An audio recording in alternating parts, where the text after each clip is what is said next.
you take us to Brixton? Thank you. Our first stop is just 3 miles from Parliament to Brixton. It's in the borough of Lambeth, which had the highest percentage Remain vote in the UK. But first, I had to find someone who actually wanted to talk about Brexit. We're on a Brexit road trip with NBC News. Do you have any thoughts on Brexit? Is it not something that you're thinking about? No.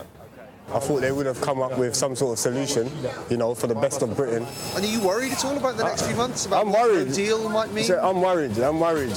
Can you come this way? Some people here are hopeful Brexit can be overturned. We're either faced with an economic catastrophe, which would be leaving on a no-deal Brexit, or a kind of political catastrophe, which might mean overriding the wishes of the majority. We have deep divisions, and they're going to last for some considerable time. They're going to be exacerbated almost irrespective of where we now go. Lambeth is a Remainer bubble. To get the bigger picture, we left London and caught the train west. We arrived in Cardiff, one of the few places in Wales that voted to remain. Despite receiving millions of euros in EU funding as one of the poorest parts of the UK, most Welsh people voted to leave the European Union. I met up for a pint with Dave, a construction worker, to ask him why he thinks his fellow Welshmen wanted out.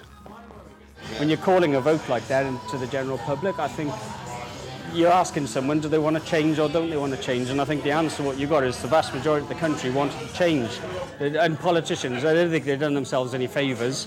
Both sides, Remain and Leave, are both basically been all exposed for lying. Time's going to run out where they're going to have to actually all get behind something in a majority vote, whatever anyone does. If we do leave, I'd be sad if they closed the borders, because that's a stupid idea. We're way too integrated. You can't reverse it now. If they made a law, it would be unpoliceable. So we've just come to the end of day one of our Brexit road trip. We've been to Lambeth, we've been to Cardiff, and I guess the main takeaway so far is just how plugged in most people are on this subject. We're told all the time the British people are divided on this, they hate each other over Brexit.